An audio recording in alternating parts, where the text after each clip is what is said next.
Letter 74, on Virtue as a Refuge from Worldly Distractions.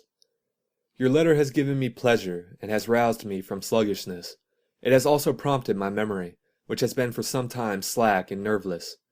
You are right, of course, my dear Lucilius, in deeming the chief means of attaining the happy life to consist in the belief that the only good lies in that which is honorable.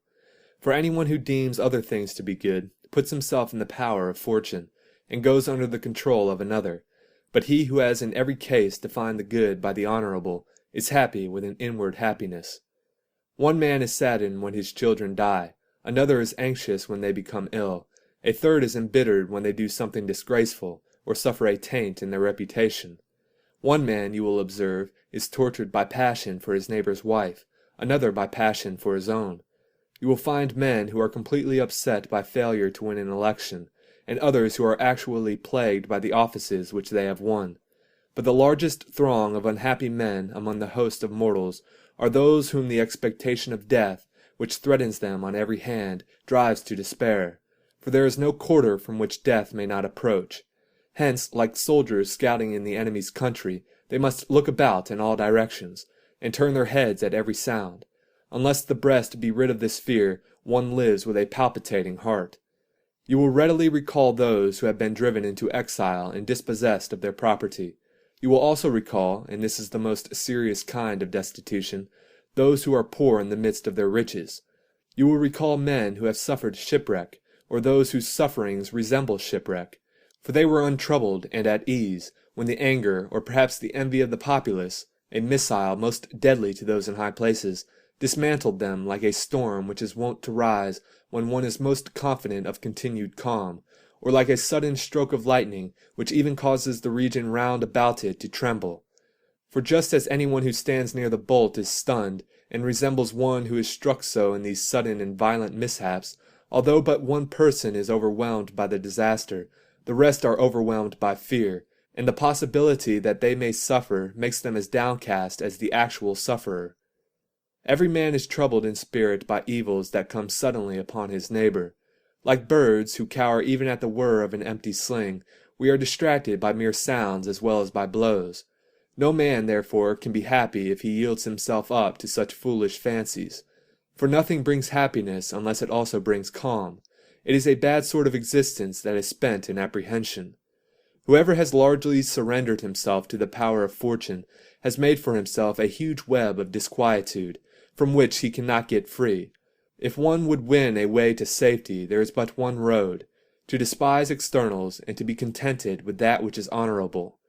For those who regard anything as better than virtue, or believe that there is any good except virtue, are spreading their arms to gather in that which fortune tosses abroad, and are anxiously awaiting her favors. Picture now to yourself that fortune is holding a festival, and is showering down honors, riches, and influence upon this mob of mortals. Some of these gifts have already been torn to pieces in the hands of those who tried to snatch them. Others have been divided up by treacherous partnerships, and still others have been seized to the great detriment of those into whose possession they have come. Certain of these favors have fallen to men while they were absent-minded. Others have been lost to their seekers because they were snatching too eagerly for them, and, just because they are greedily seized upon, have been knocked from their hands. There is not a man among them all, however, even he who has been lucky in the booty which has fallen to him, whose joy in his spoil has lasted until the morrow. The most sensible man, therefore, as soon as he sees the dole being brought in, runs from the theatre, for he knows that one pays a high price for small favors. No one will grapple with him on the way out, or strike him as he departs. The quarreling takes place where the prizes are. Similarly with the gifts which fortune tosses down to us. Wretches that we are, we become excited, we are torn asunder, we wish that we had many hands, we look back now in this direction, and now in that. All too slowly, as it seems, are the gifts thrown in our direction. They merely excite our cravings, since they can reach but few and are awaited by all. We are keen to intercept them as they fall down. We rejoice if we have laid hold of anything, and some have been mocked by the idle hope of laying hold. We have either paid a high price for worthless plunder with some disadvantage to ourselves, or else have been defrauded and are left in the lurch. Let us therefore withdraw from a game like this, and give way to the greedy rabble. Let them gaze after such goods, which hang suspended above them, and be themselves still more in suspense. Whoever makes up his mind to be happy should conclude that the good consists only in that which is honorable. For if he regards anything else as good, he is, in the first place, passing an unfavorable judgment upon Providence, because of the fact that upright men often suffer misfortunes, and that the time which is allotted to us is but short and scanty, if you compare it with the eternity which is allotted to the universe. It is a result of complaints like these that we are unappreciative in our comments upon the gifts of heaven. We complain because they are not always granted to us, because they are few and unsure and fleeting. Hence we have not the will either to live or to die. We are possessed by hatred of life, by fear of death. Our plans are all at sea, and no amount of prosperity can satisfy us. And the reason for all this is that we have not yet attained to that good which is immeasurable and unsurpassable, in which all wishing on our part must cease, because there is no place beyond the highest. Do you ask why virtue needs nothing? Because it is pleased with what it has, and does not lust after that which it has not. Whatever is enough is abundant in the eyes of virtue. Dissent from this judgment and duty and loyalty will not abide. For one who desires to exhibit these two qualities must endure much that the world calls evil. We must sacrifice many things to which we are addicted, thinking them to be goods. Gone is courage, which should be continually testing itself. Gone is greatness of soul, which cannot stand out clearly unless it has learned to scorn as trivial everything that the crowd covets as supremely important. And gone is kindness and the repaying of kindness, if we fear toil, if we have acknowledged anything to be more precious than loyalty, if our eyes are fixed upon anything except the best. But to pass these questions by, either these so-called goods are not goods, or else man is more fortunate than God, because God has no enjoyment of the things which are given to us. For lust pertains not to God, nor do elegant banquets, nor wealth, nor any of the things that allure mankind and lead him on through the influence of degrading pleasure. Therefore, it is either not incredible that there are goods which God does not possess, or else the very fact that God does not possess them is in itself a proof that these things are not goods. Besides, many things which are wont to be regarded as goods are granted to animals in fuller measure than to men. Animals eat their food with better appetite, are not in the same degree weakened by sexual indulgence, and have a greater and more uniform constancy in their strength. Consequently, they are much more fortunate than man, for there is no wickedness, no injury to themselves in their way of living.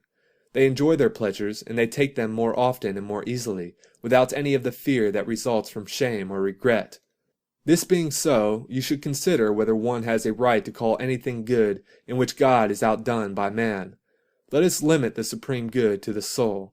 It loses its meaning if it is taken from the best part of us and applied to the worst, that is, if it is transferred to the senses, for the senses are more active in dumb beasts. The sum total of our happiness must not be placed in the flesh. The true goods are those which reason bestows, substantial and eternal. They cannot fall away, neither can they grow less or be diminished. Other things are goods according to opinion, and though they are called by the same name as the true goods, the essence of goodness is not in them. Let us therefore call them advantages, and, to use our technical term, preferred things. Let us, however, recognize that they are our chattels, not parts of ourselves, and let us have them in our possession, but take heed to remember that they are outside ourselves. Even though they are in our possession, they are to be reckoned as things subordinate and poor, the possession of which gives no man a right to plume himself. For what is more foolish than being self-complacent about something which one has not accomplished by one's own efforts?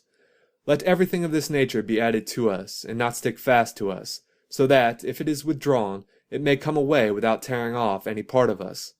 Let us use these things, but not boast of them, and let us use them sparingly, as if they were given for safe keeping and will be withdrawn.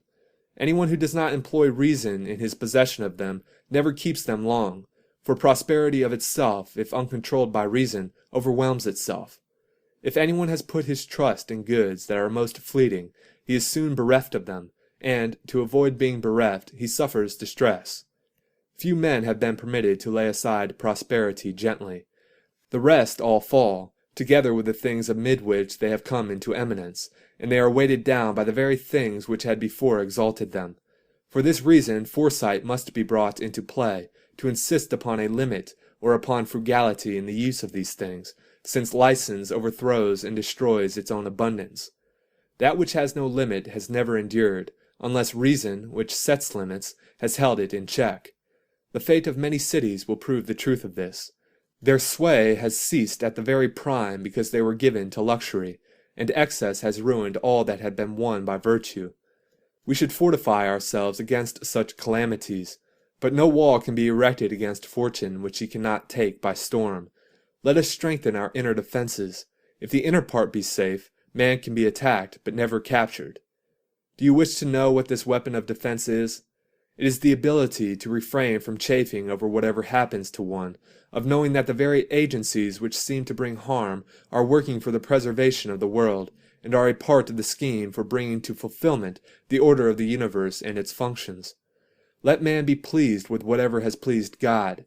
Let him marvel at himself and his own resources for this very reason, that he cannot be overcome, that he has the very powers of evil subject to his control, and that he brings into subjection chance and pain and wrong by means of that strongest of powers, reason.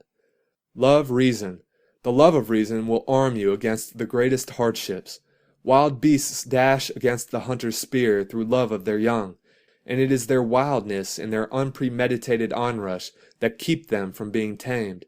Often a desire for glory has stirred the mind of youth to despise both sword and stake. The mere vision and semblance of virtue impels certain men to a self-imposed death.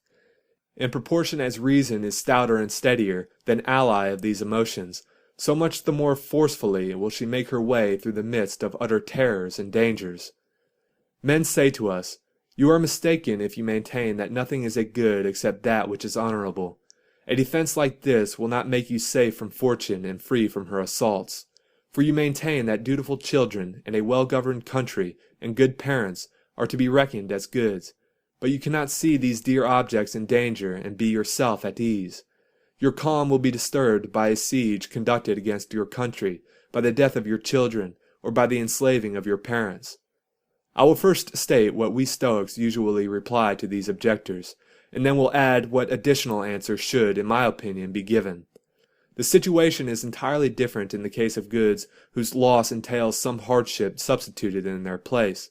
For example, when good health is impaired, there is a change to ill health. When the eye is put out, we are visited with blindness. We not only lose our speed when our leg muscles are cut, but infirmity takes the place of speed. But no such danger is involved in the case of the goods to which we referred a moment ago. And why, if I have lost a good friend, I have no false friend whom I must endure in his place. Nor if I have buried a dutiful son must I face in exchange unfilial conduct. In the second place, this does not mean to me the taking off of a friend or of a child. It is the mere taking off of their bodies. But a good can be lost in only one way, by changing into what is bad. And this is impossible according to the law of nature, because every virtue and every work of virtue abides uncorrupted. Again, even if friends have perished, or children of approved goodness who fulfill their father's prayers for them, there is something that can fill their place. Do you ask what this is? It is that which had made them good in the first place, namely virtue. Virtue suffers no space in us to be unoccupied. It takes possession of the whole soul, and removes all sense of loss.